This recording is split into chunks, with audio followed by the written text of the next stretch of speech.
Salut à toutes et à tous, c'est Raphaël. On se retrouve pour la 4e analyse, et oui déjà, de ce World Chess Tag 5. On se rapproche petit à petit de la fin du tournoi. Aujourd'hui, on va analyser les 2 derniers matchs des 8e de finale et le premier match des quarts de finale. Le 3e match des 8e de finale, il opposait Empire à Freedom in Motion, et ça s'est terminé en 2-1 pour Empire. C'était un match intéressant à voir, d'autant qu'il a finalement été plutôt serré, alors que on aurait pu s'attendre, et Empire aurait certainement préféré, un match sans appel en leur faveur. Malheureusement, j'ai l'impression qu'Empire, ils ont un problème, c'est qu'au final, le seul qui brille vraiment et le seul qui soit réellement constant, c'est leur nouvelle recrue. Joshua, alias Tarzan, l'année dernière, avait bien pris un point au match dernier, mais là, il s'est fait contrer, et finalement, il n'y a que Nick qui a réussi à prendre un point lors du match contre Fiveborough, et prend un doublé lors de ce match. Alors un doublé certes, en profitant de l'inexpérience de Fim et notamment de Mayan, mais un doublé quand même. Là où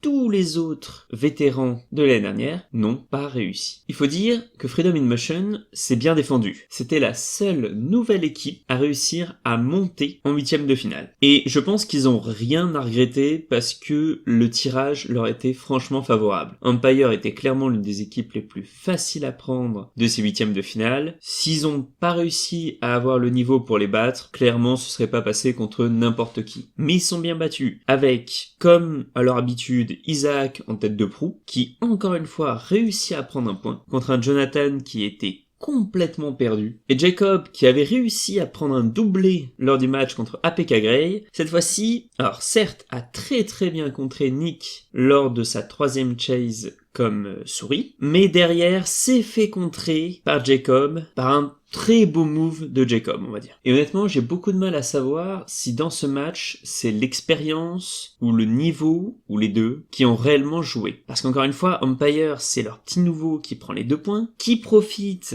du fait que Maya ne montre pas clairement qu'il a touché pour prendre un point. Donc je ne sais pas à quel point Empire a réellement un niveau supérieur à Freedom in Motion. Dans ce match, ça a joué en leur faveur, mais je suis pas sûr que si on rejoue 10 fois ce match, ils le regagnent 10 fois, et petit aparté quand même, sur le niveau mécanique de Nick, ça rime, qui est assez impressionnant. Ces passages par-dessus la crête, ces passages sous la montagne, il y a tellement peu d'erreurs mécaniques, je suis très impressionné, encore plus pour un nouveau joueur, entre guillemets. Mais bref, pour en revenir sur le niveau de Empire en général, il n'y a pas tout à jeter, même du côté des vétérans. Le move de Steven, juste avant le match point, est très intéressant, par exemple, mais j'ai peur, honnêtement, que contre GNF, ça ne suffise absolument pas. Et on a peut-être là le quart de finale le moins serré de tout ce qui est proposé cette année. On verra, je demande encore une fois qu'à avoir tort, mais c'est vrai que si GNF a pas spécialement changé ni de roster, ni de niveau, je vois pas comment ça passe avec le niveau actuel de Empire. Voilà, je pense que j'ai fait le tour pour ce match. Passons maintenant à l'ultime match des 8e de finale, qui opposait NoCap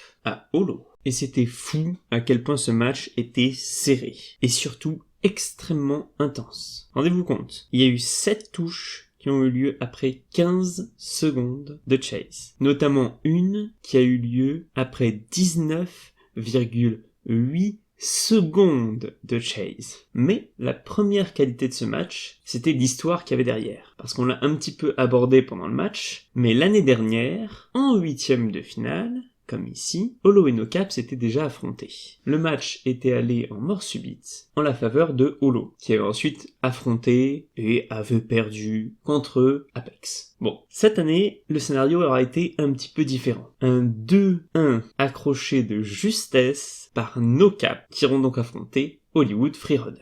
Pour rentrer un peu plus dans les détails, Holo a manqué de constance, notamment les vétérans, puisqu'au final, le seul point qui est pris, c'est celui de Roland, qui est un nouveau joueur, et là où Emic et Stephen avaient très bien joué lors du match contre Dextérité Dépôt, ils n'ont pas du tout réussi à s'exprimer lors de ce match-là, notamment Stephen, qui loupe même une de ses spécialités, un passage sous la montagne. Mais malheureusement, la plus grosse faille pour Holo, elle est pas venue des vétérans, elle est venue 2e nouveau joueur de l'équipe, Sean, qui a malheureusement coûté les 2 points du match. J'ai pas envie non plus de lui rejeter toute la faute dessus, il jouait notamment contre Joe Adrian, et on va aborder son cas plus tard, et contre Michael qui cette année est une très bonne surprise par rapport à l'année dernière. Et NoCap, quant à eux, justement, c'est les vétérans qui ont fait le travail. Joey reste un joueur absolument incroyable. Et il aurait pas ce statut de capitaine chez NoCap, donc je suppose qu'il est quand même attaché à la structure. Mais je n'aurais pas compris sinon pourquoi il n'avait pas rejoint une autre équipe plus forte lors du mercato. Tandis que Michael, qui n'avait pris aucun point en 5 matchs l'année dernière, en met déjà 2 en 2 matchs cette année. Il va falloir qu'il continue à prendre des points parce que le prochain adversaire, c'est Hollywood Freerunners. Soyons clairs, ça va être difficile. Encore une fois, on ne sait pas si Hollywood a gardé la même composition d'équipe et surtout le même niveau. Mais si c'est le cas, il va falloir que NoCap brille comme jamais. Il faut que Michael reste constant, il faut que Joey continue son travail de carry. Mais ça suffira pas pour remporter la victoire. Il va falloir que Caden, Dondre et les 2 petits nouveaux augmentent drastiquement leur niveau pour espérer que ça passe. Pour en finir avec ce match, c'était vraiment un match super cool à regarder et à commenter. Allez le voir, franchement, si vous l'avez pas vu. Passons maintenant au dernier match de la semaine et au premier match des quarts de finale. Et autant la dernière rencontre était serrée, autant celle-ci mériterait d'être citée dans la définition du mot domination dans le dictionnaire. Apex a mis 5 points à Tempest. Mais c'est pas le seul chiffre qui donne le vertige. On était sur un match en 12 chases seulement. Tempest n'ont fait que 3 touches sur tout le match. Et Apex n'a eu besoin d'aligner que 4 de ses joueurs. Du coup, pour être honnête, il y aura pas grand chose à dire. Tempest sont clairement tombés contre eux beaucoup plus forts qu'eux. Et si on était un petit peu désabusé pendant le cast, il faut reconnaître qu'ils ont quand même essayé. Joe et Tavon réussissent à toucher une fois chacun, mais Nate se fait complètement dominer. Mais au final, c'est Nicodemus qui est la bonne surprise de la rencontre en faisant une touche avec un très beau passage de la crête. Et rappelons que c'est sa 3e touche en 6 matchs en comptant l'année dernière. J'ai même pas tellement envie de blâmer Tempest, le niveau était beaucoup trop élevé pour eux. Ils avaient fait un super match contre la PTC qui m'avait donné envie d'y croire, mais en fait c'était pas possible. Après il faut prendre en compte que l'événement a eu pas mal de problèmes techniques. C'était assez dommage d'ailleurs parce que c'était le premier match à diffuser sur ESPN en direct. Et apparemment, quand la plupart des joueurs de Tempest étaient en chasseur, il y avait un problème de buzzer qui faisait que les souris avaient beaucoup plus de temps qu'à la normale pour se reposer. Ce qui évidemment du coup leur donne un avantage qu'ils auraient pas dû avoir. Mais bon, même sans compter ça, honnêtement,